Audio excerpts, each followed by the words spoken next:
শুক্রবার সকালে দক্ষিণ কলকাতার বিভিন্ন রাস্তায় দেখা গিয়েছিল অধিনায়ক অভিষেক লেখা পতাকা, যা ঘিরে তৈরি হয় নতুন জল্পনা।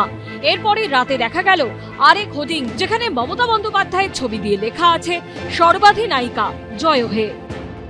একই হোর্ডিং যুদ্ধ, কোন পতাকা কি উদ্দেশ্যে লাগানো হচ্ছে? প্রথমে অধিনায়ক অভিষেক, তারপরে আবার মমতা বন্দ্যোপাধ্যায়ের ছবি দিয়ে সর্বাধিনায়িকা।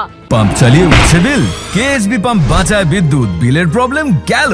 বিদ্যুৎ সাশ্রয়কারী জার্মান টেকনোলজিতে তৈরি কেএসবি পাম্প, পয়সা বাঁচাও, টেনশন ভাগাও। সকালে এবং রাতে পরপর দুই ধরনের পতাকা হোর্ডিং লাগানোর নেপথ্যে কারণটা কি? এই পোস্টার যুদ্ধে একদিকে খোকাবাবুরা আছে, আরেকদিকে দিদির সমর্থকেরা আছে।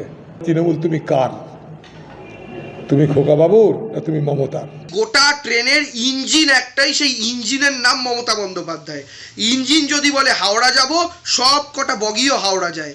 ইঞ্জিন যদি বলে শিয়ালদা যাব, সব কটা বগিও শিয়ালদা যায়। যাদবপুর থেকে বাঘাযতীন, গাঙ্গুলি বাগান থেকে পাঁচুলি, দক্ষিণ কলকাতার বড় অংশ জুড়ে শুক্রবার সকালে তৃণমূল সমর্থকদের social media platform fearless AITC members বা ফ্যামের তরফে পোস্টার কাট আউট পতাকা দেখা যায়, যেখানে লেখা ছিল অধিনায়ক অভিষেক। জানিয়ে নতুন জল্পনা মাথাচাড়া দেয় রাজ্য রাজনীতিতে। কিন্তু বিরোধীদের বিভাজন আক্রমণের মধ্যেই রাতে ছবিটা পাল্টে গেল। দক্ষিণ কলকাতার যাদবপুর এইচবি থেকে সুলেখা মোড়, বাঘাযতীন পর্যন্ত একাধিক জায়গায় দেখা গেল এই নতুন হোর্ডিং, যেখানে বড় করে রয়েছে মমতা বন্দ্যোপাধ্যায়ের ছবি, সঙ্গে লেখা সর্বাধিনায়িকা জয় হে। সৌজন্যে সেই ফিয়ারলেস এআইটিসি মেম্বার্স বা ফ্যাম। গতকাল কিন্তু প্রথম এই হলুদ রঙের পতাকার বিষয়টি সামনে আসে এবং সেখানে কিন্তু এই যে তৃণমূল কংগ্রেসের যে সমর্থকদের কমিউনিটি রয়েছে তাদের তরফে কিন্তু হলুদ পতাকায় একেবারে অধিনায়ক অভিষেক বন্দ্যোপাধ্যায় লিখে সেটা কিন্তু বিভিন্ন জায়গায় ছড়িয়ে দেওয়া হয়।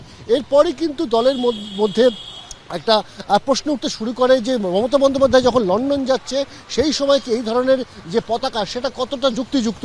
যদিও পরবর্তী সময় আমরা দেখেছি যে সর্বাধিনায়িকা বলে রাতের মধ্যেই কিন্তু এই মমতা বন্দ্যোপাধ্যায়ের ছবি দিয়ে এই ধরনের একটি হোর্ডিং সেটা কিন্তু সর্বত্র ছড়িয়ে দেওয়া হয়েছে। ফেব্রুয়ারি মাসে পরিষদীয় দলের বৈঠকে মমতা বন্দ্যোপাধ্যায় বুঝিয়ে দেন দলের রাশ তারই হাতে রয়েছে। আবার তৃণমূল সূত্রে খবর, গত সপ্তাহের মেগা ভার্চুয়াল বৈঠকের শুরুতে ও শেষে অত্যন্ত ইঙ্গিতপূর্ণভাবে অভিষেক বন্দ্যোপাধ্যায়কে আমাদের সবার নেতা বলে সম্বোধন করেন তৃণমূলের রাজ্য সভাপতি সুব্রত বক্সী।